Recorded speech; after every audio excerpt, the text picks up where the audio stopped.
This is a WACE 6 your side severe weather alert. Hello everyone, I'm Lexi O'Haver and I'm joined with meteorologist Michael Ottavino. How are you? Good, how you doing, Lexi? Good. We are going to wait for just a few more people to get joined into this live, and then we're going to be telling you all about the wildfire situation happening on Hatcher Mountain, and then Michael's going to be telling us how the wind is really playing into this fire. Yes, exactly. The winds are starting to get a little bit gustier, especially into the plateau right now, and they're going to increase. As you look at into the rest of the day, you've been hearing the term red flag warning or fire weather warning. Basically, the reason for that, it's really dry in the atmosphere, so we have low levels of relative humidity. We haven't seen much rain, and we also have the gusty winds, so any fires that start would rapidly spread. That's why they recommend no outdoor burning, because it's not really the greatest to do on days like today.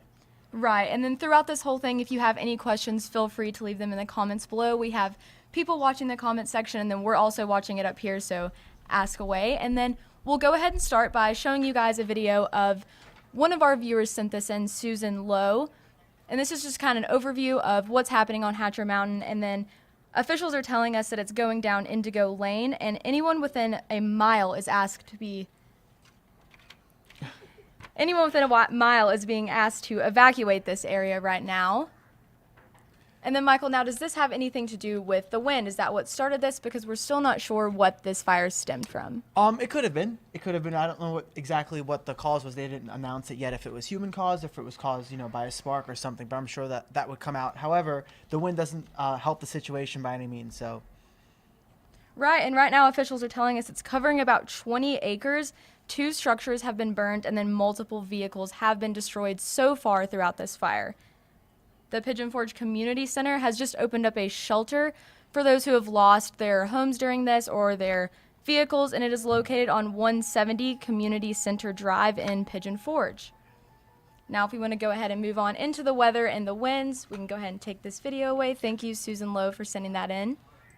All right, perfect. Let's get into the fire weather warning. So as you can see, the fire weather warning continues across most of our area, shaded in the dark pink color, includes the Smokies. That's until 8 o'clock tonight. Again, that's when the winds are gusty. There's an increased risk for some fire danger across our area. Let's make sure this weather graphics will proceed forward. There we go. You can actually see the smoke from the fire on the radar right now in the Sevier County. Actually, it's northwest of the Gatlinburg area, indicated by the shades of green. So again, that's why the wildfire is actually pretty big, because you said it was about 20 acres, right? So the smoke is really getting high up there into the atmosphere. Let's having some technical difficulties here. Yeah, sometimes we got to go over here on this side with this Oh, clicker it's we better have. on that way? Yeah. There we go. All right. Perfect. So the winds will continue to be gusty throughout the rest of the day. There is a wind advisory indicated by all the shades of light blue. We'll see gusts up to about 55 miles per hour. That's through this evening, as well as overnight. And then into the Smokies, they'll see gusts up to 85 miles per hour. There is a high wind warning in effect. That's until tomorrow morning. So we have a cold front that's going to build in from the west, and we'll continue to see those winds really start to get gusty, especially during the second half of the afternoon into the evening for tonight. So just be aware of that. Again, I think the fire danger even continues for this evening once the fire weather warning does expire, as the winds continue to be pretty gusty. Right now, these are sustained wind speeds. So these are the actual wind speeds right now into Jamestown, 40 miles per hour, 17 mile per hour wind speeds into the Crossville area, even into Athens and Tellico Plains. So again, very windy outside, but right now is when we could see gusts even over 50 miles per hour into the plateau. Winds haven't started to get too breezy just yet into the valley, but they will. And then even across the Smokies right now, 11 mile per hour wind speeds into Gatlinburg. Again, not necessarily helping that fire situation at the moment. So in our timeline wind gusts, you'll be able to see as we move throughout the rest of the afternoon, we'll start to see the gusts increase as well across the valley, as well as areas to the east. Notice the little shade of red on the border of Sevier County, right near to the northeast of Mount LeConte. That's some very strong wind gusts, and notice those will continue to increase by this evening, and those gusts will continue to be over 20, 30, maybe even 40 miles per hour across our area. And notice how the winds really increase into the Smokies during the late evening hours as the cold front starts to make its way closer towards our area. Mount LeConte gusts over 60 miles per hour. That's why there's that higher risk for some fire danger across our area. And again, we do continue our weather aware into the overnight, and as well as into the first half of tomorrow across our area.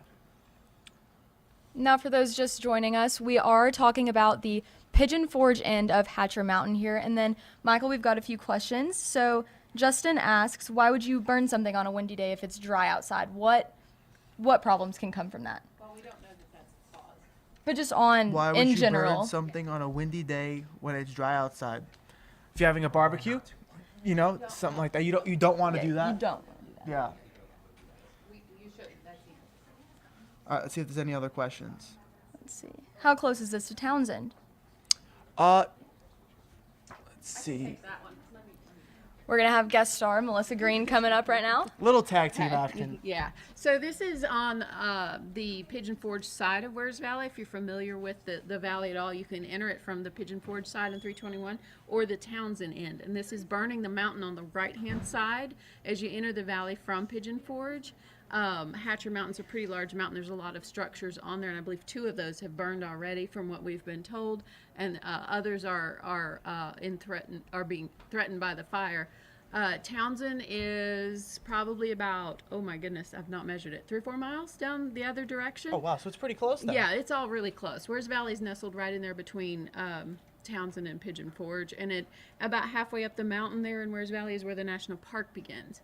And so there's multiple crews from all of those places that are responding now into Wears Valley to help fight this fire. Right, and then Jennifer adds that the preserve and Shagbart have been asked to evacuate, and that is true, and that comes along with the shelter that has recently opened up, so if you're in those areas, go ahead and evacuate. Michael, is there anything else with weather that you have?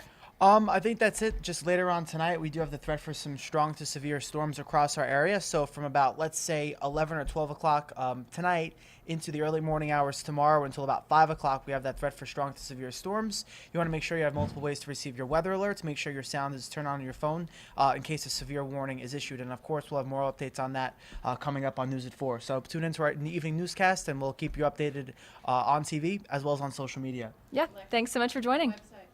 Yeah, And, make sure to stay up to date on the WATE website because we'll have all the updates. And meteorologist Victoria Cavalieri is heading out to the scene right now, so we'll be getting updates from her. Stay safe.